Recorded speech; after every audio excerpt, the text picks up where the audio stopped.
Wait, do you think we should do hi, I'm Saumya? Hey, I'm Saumya. No, I'm Catherine. We made a project called Lazy Econ, which basically helps in doing economics homework, which is based on math or graphs using economics variables.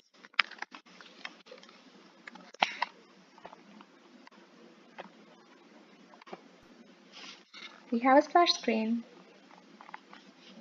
This is the microeconomics portion. It has supply and demand, equilibrium, cost and revenue analysis, and graphs. So these two buttons are so far not working, but if you use supply and demand, you could choose what you want to calculate the elasticity of, be that demand, supply across, or income elasticity. So for demand, it'll ask you change in quantity, say that's 4, and your change in price, say that's 8. Then your income elasticity will, your demand elasticity will be negative 0.5. So it's relatively inelastic.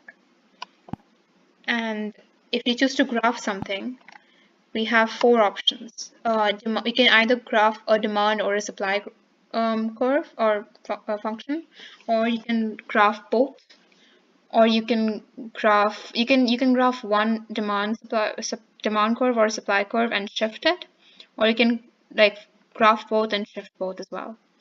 So say you choose demand or supply. Your intercept is 6, and it's positive, like it's the supply curve, and your slope is 4.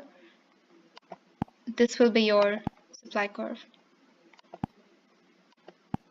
And say you choose to shift it, and your intercept is 7, and it's a demand curve this time, and the slope is say 3, and you choose to shift it by value of 3 in terms of quantity increasing. So this is your increased demand.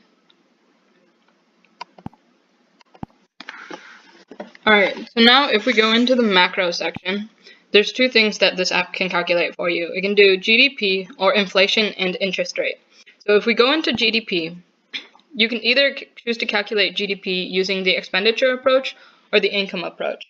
And depending on what you choose, the different things that you can enter will change. So if we choose the expenditure approach, let's just say these are our values. Then it will give us the GDP being 178. Now, if we go back and go to inflation and interest rate, here we can calculate both the inflation as well as the interest rate. So, given the current CPI and an old CPI, CPI being that the inflation rate will be 588%. Similarly, if you enter the nominal interest rate and then the inflation rate, our app will calculate the real interest rate for you as well.